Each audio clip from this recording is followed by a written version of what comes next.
Well, Steve, here we are again for another film review. What How have you are got you, for Jeff? us? I'm fine, and you?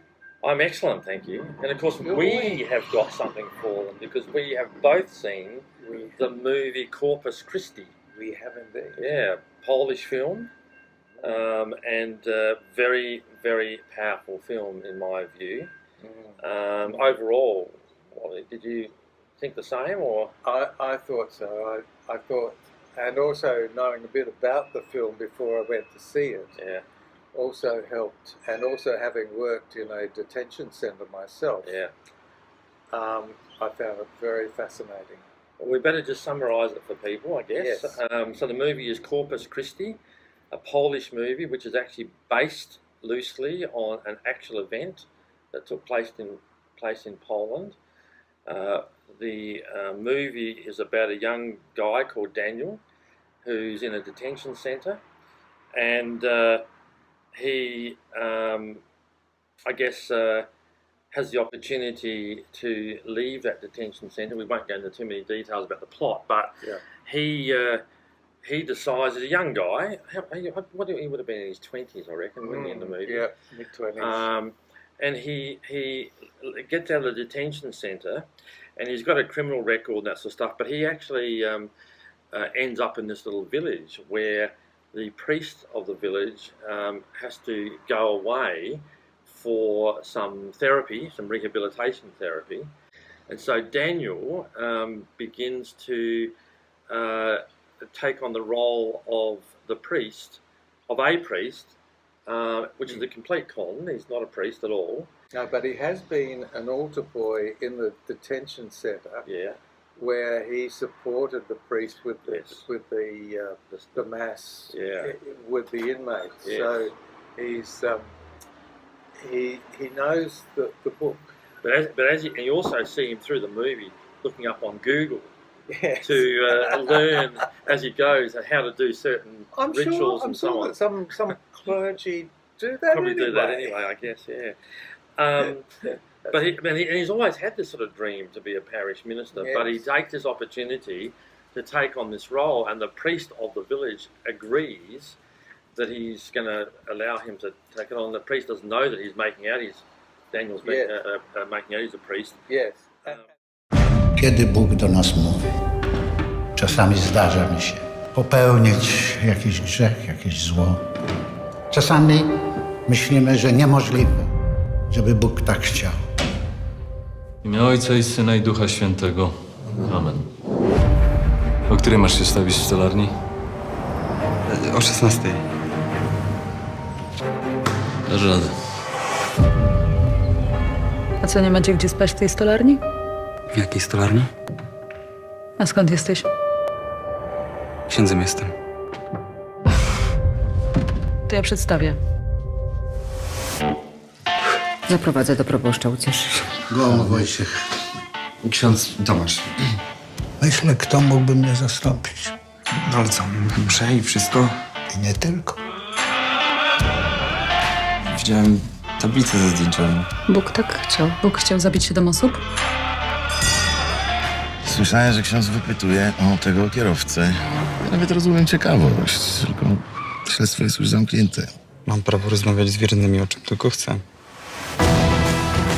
Żadne seminarium nie przyjmiecie z wyrokiem. Pani Lidia to co nieco mi już księdzu opowiadała. Tak? Po co wszystko rozpierdalasz, co? Bo wiecie, w czym jesteśmy dobrzy? W skreślaniu. Wskazywaniu palcem. Wybaczyć to nie znaczy zapomnieć. Wybaczyć to kochać. Kochać kogoś pomimo jego winy. Jaka by nie była. Żeby proboszcz wrócił, bo ja naprawdę...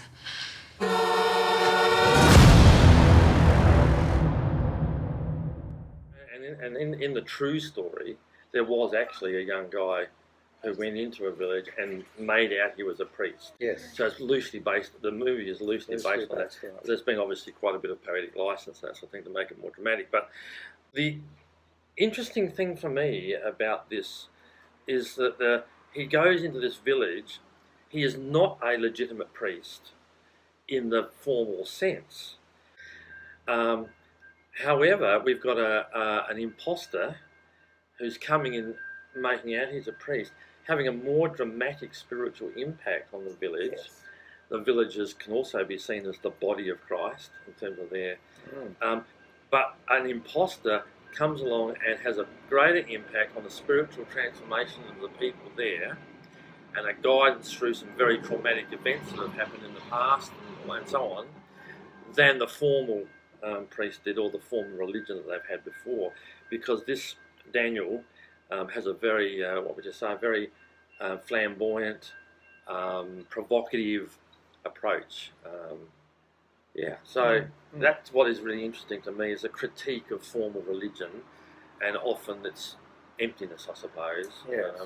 Whereas someone comes along, and in some ways there are parallels, I think, with the story in the New Testament of Jesus, who comes along and, True. you know, he just doesn't have any of the trappings of what was expected from a Messiah. He said lots of things that were Not what they expected. not what they.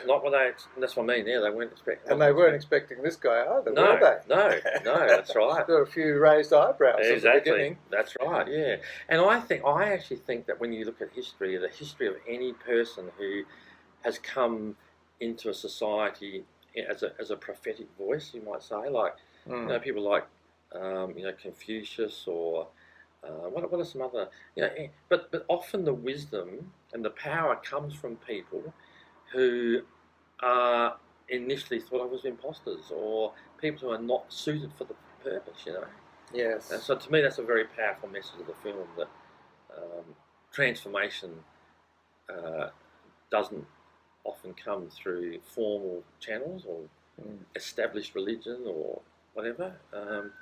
It comes from surprising people who are often deeply flawed, and who say things that are out of step with the tradition and so on. So But and people recognise it, don't they? Yeah. They eventually, when they get over the shock of this young fellow, and perhaps that excuses him a bit in their eyes because he is so young.